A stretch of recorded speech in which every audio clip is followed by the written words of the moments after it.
name's Adam, and I'll be shaving with you today. Yeah, so saw the intro. Stirling, Scots pine sheep tallow, or mutton-based tallow soap. Haven't used it yet. I've never used their sheep products yet. I know they're kind of phasing them out. I'm sure people have established why. I don't really even know. Something to do with cost, I'm sure. So it wasn't to do with cost. So I'm not gonna worry about that. But I did get a sample size of it just in case. And I learned my lesson. This is only the second time I purchased from Stirling because the damn samples last so long. Here's a metal tin that I have with Executive Man that I've probably had at least maybe 2 years.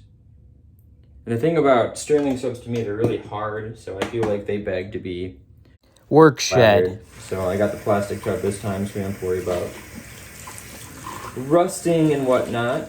You can see it's been a few days since I've shaved. I got a few products from Stirling. I'm going to be featuring this week, kind of doing an unofficial Stirling Appreciation Week on the channel, I think. Maybe it'll just be me, but if not. So let's get in here, because I'm really excited to use this razor as well.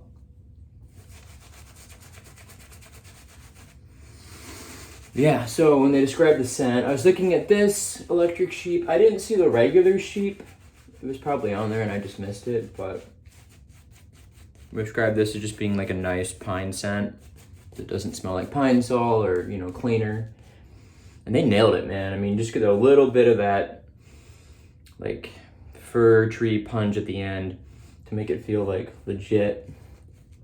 So it's not like a dry pine. It's got a nice sharpness to it, but it's not like a cleaner at all.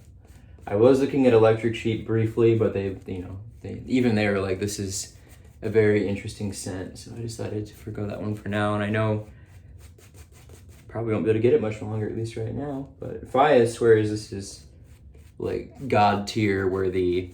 Maybe he didn't say god tier, but really a great base, the sheep base. I hadn't used it, so here we are using it.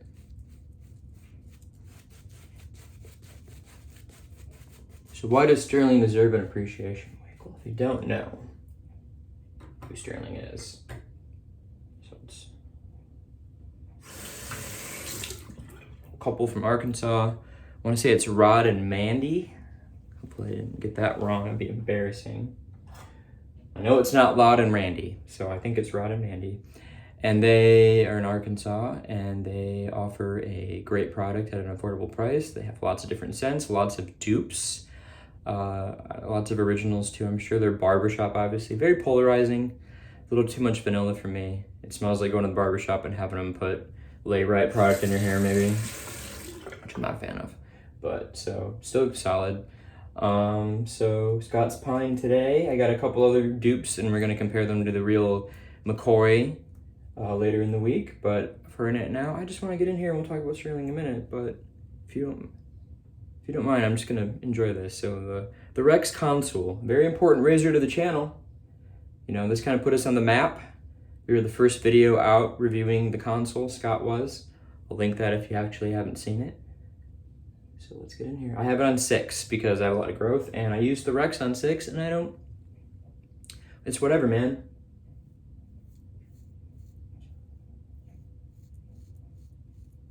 Well, that is super gentle. Oh, goodness. Okay, Rex. I don't feel it.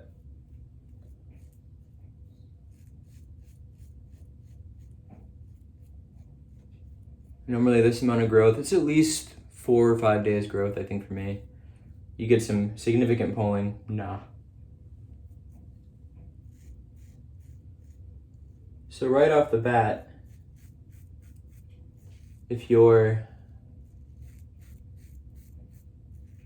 on the fence about the Konsul, if you had the Rex, a lot of people talk about the Rex and it was too much blade feel.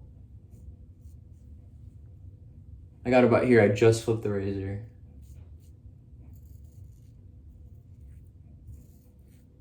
It was too aggressive. So if you liked the efficiency,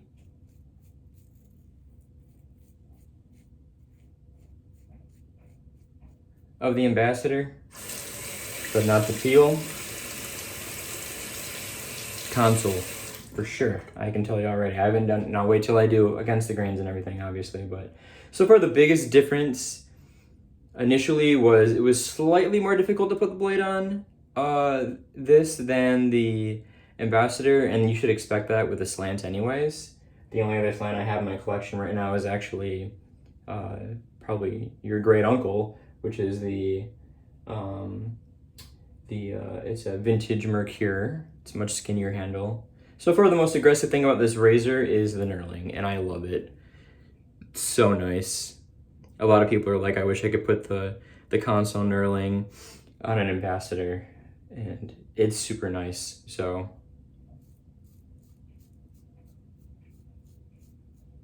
obviously on 6, you can feel blade, but it's not like, it's not like a Rex feel at all. Look.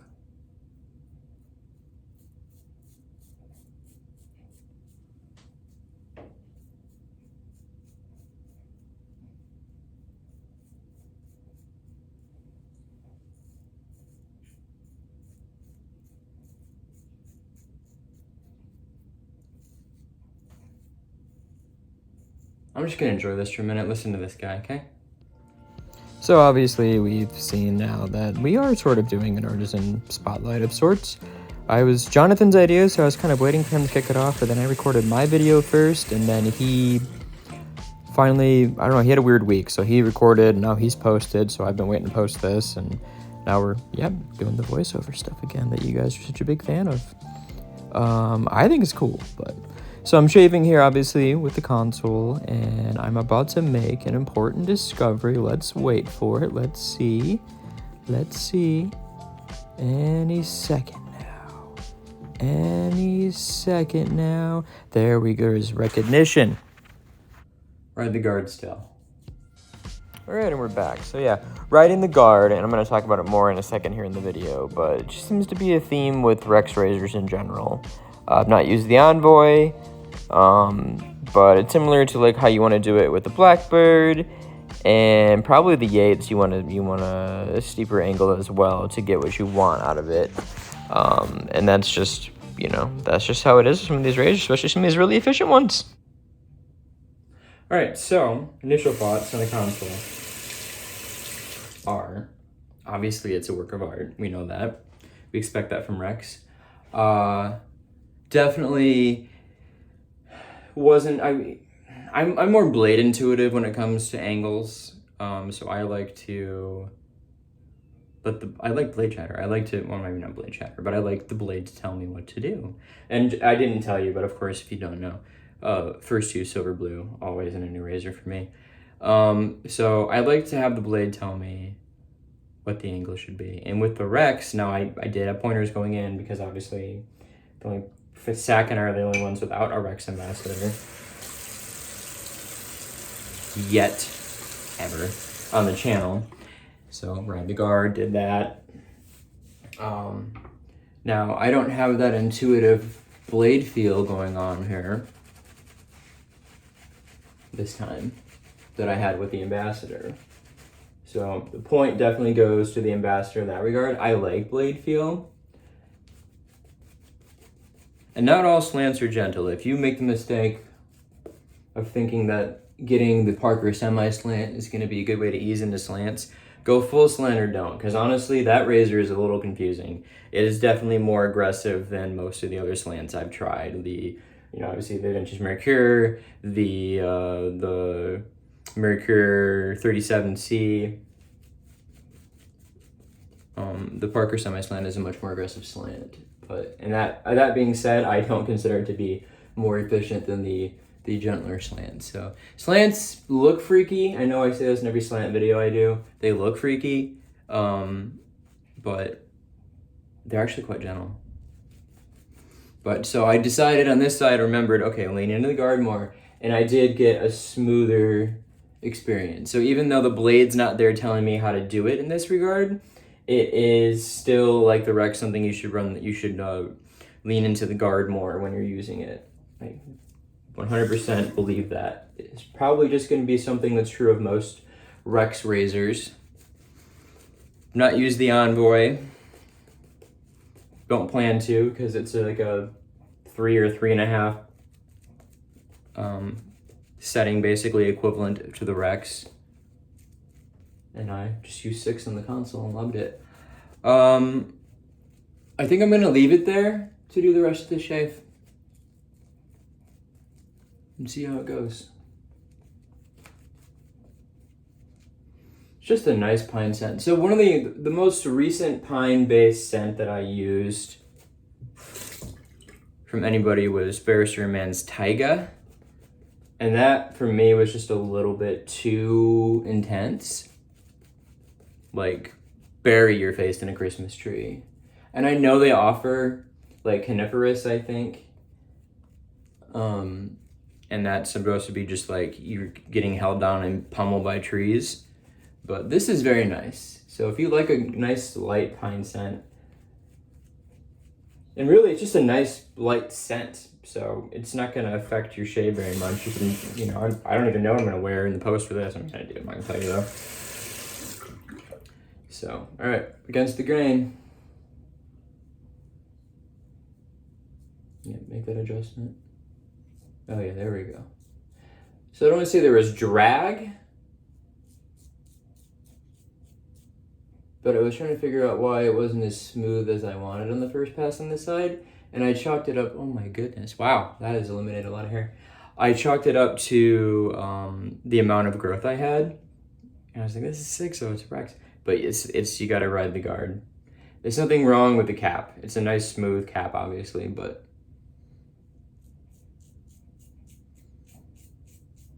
you just get a better overall experience, I feel, so far in my 3 shaves with Rex razors by riding that guard.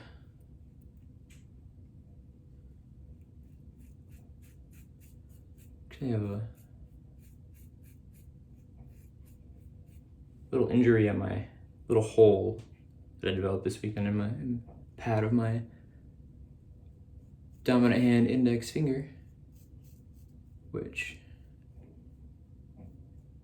is causing a slight issue on this grip, but nothing I'm going to cry about too much. In case you're wondering why I'm adjusting it so much, which you probably weren't, but you might have been, and you are now. Now you're gonna know. So, you know, I thought for a hot second that I might hold on to the Rex and this and do a comparative shave. But we already have a Battle of the Rexes video, which I will link right here from Mr. Scott Schmidt. So go check that out. You don't need 2 of those on the channel. I don't remember which one he preferred. I think he gave the nod to the Rex. Ambassador. I always forget. I always just call that razor the Rex. But you gotta stop because there's more than one.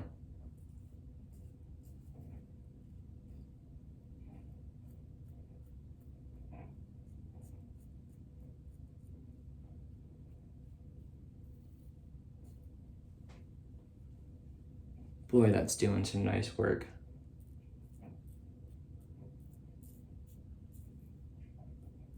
But as a blade feel guy, I still prefer the Ambassador. Got it right that time.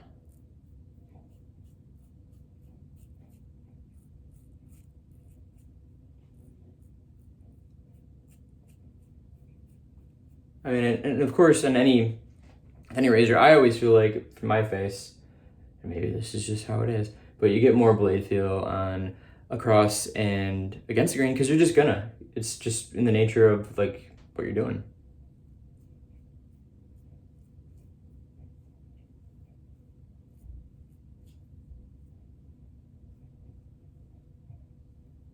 Definitely a smooth operator right here.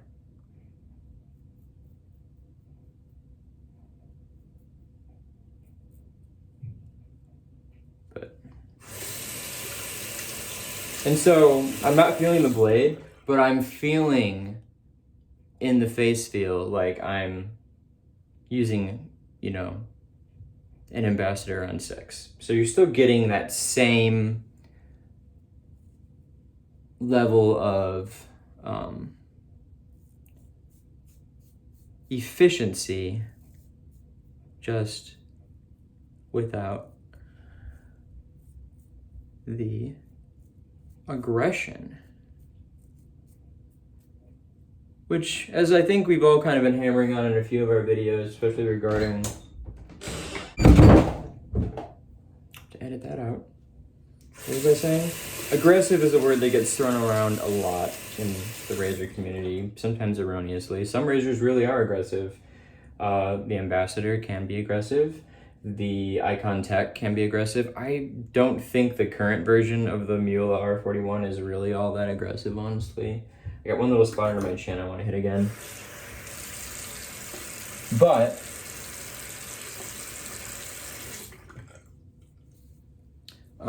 efficiency, on the other hand. Let's talk about some efficient razors, some you've seen on the channel. The Henson+++, the Konsul, the Ambassador, the Metaphor. I mean, the R41 can be aggressive, but I'm sure it's got nothing on it. It's on the the pre-2013 or 2011 version, whatever it is, that you can buy for like $300 on eBay if you want, which I don't. Supposedly, if you take a Rocca cap, or maybe it's a Rocca, there's something you can do where you can splice a Rocca and a current R41 together, and you can get damn near the same level of aggression that you could get on the OG R41. I can't remember what it is. It's not hard to find this, obviously. It's out there. Yeah, so this one wasn't planned. This just kind of happened. I've noticed this dead spot in the video. So yeah, across the grain on the chin, problem area. I've got a tricky spot of stubble. The more it's growing out, the harder it is to get rid of. But doing just fine right here. As you can hear, my son has entered the chat, so to speak. So let's get back to the shave. It's legit, guys. Now, I know they cost a lot, and I know someone's gonna make some clone that costs less. And this isn't even like a Buy American thing, or because I'm kind of friendly with Matt from Razor Emporium, obviously. But I mean, this is a freaking work of art, people. Like, if you can swing it, get it. I can't right now. I do prefer the Ambassador just because I like my blade feel. That being said, I would probably slap a Persona in here. I know Matt is partial to Perma-Sharps. That would probably be a great option. You can get, if you're someone, so like me, I like to use a more aggressive razor with like a mid to high sharpness, like somewhere below Nasset and Feather. Whereas in a razor like this, you can get away with probably a sharper blade because, like, for me, when you're running the way I do, which is to kind of have the blade be forward, sometimes you make a mistake and you have to learn, okay, that was the wrong angle, and the sharper the blade. Now, granted, any blade can cut you, but I have cut myself with when I cut myself with a Nasset, I know and I feel it. When I cut myself with a Feather, you don't feel it cut. So I like to, especially in a new razor when I'm figuring out angles, I like to use a silver blue, obviously, because there have been some times where I've gotten away on here where I should have cut myself, and with a different blade, I most definitely would. Now, that's not saying that silver blues aren't sharp. You could take silver blue right now and, don't do it. I don't tell you to do it, don't do it. But I'm just saying, that's how I operate. That's my mentality when it comes to breaking in a new razor. So let's talk about what we did today. So we used the Scots Pine Sheep soap. I thought this was great. I'll be using other Stirling soaps throughout the week that we'll talk about. I would definitely buy, and now this is gonna last me a long time. And if you're a taboo tub leather, that's okay. You clean it out. It's whatever. I don't plan on giving this away. I don't plan on selling this, obviously. But I think it's great. They're phasing it out. That's whatever. Stirling, you're the benchmark as far as I'm concerned. We didn't really talk about why, if you're putting out a soap and it costs more than Stirling, it had better perform better than Stirling, because Stirling ticks all the boxes. It's cushiony enough, it's slick enough, it's easy enough to lather, the scent strength is usually pretty good, they have lots of options. I'm counting my fingers and you can't even see it, but I don't know how many I'm going to count here. I'm just spitballing over here. But Rod and Randy, I guess it'd be Mod and Randy, wouldn't it? Never mind. Thank you guys for continuing to do what you do. I consider you to be the benchmark. New soap makers, you need to be, if you're going to charge more than Stirling, you need to be better than Stirling. And that's no easy feat. There are lots of artisans out there that are putting out a more expensive, superior product, but like, as far as I'm concerned, you know, we talked about it in our group thread for the GroomsMen. These tubs are they gorgeous? No. Are they iconic? Yes. If you see a green tub, do you immediately think of Stirling? Yes. And for good reason. But yeah, I mean, that's video 1 down. Konsul, Scots Pine from Stirling. As always, thank you for checking out the channel. We're going to call that a shave, and we'll catch you next time.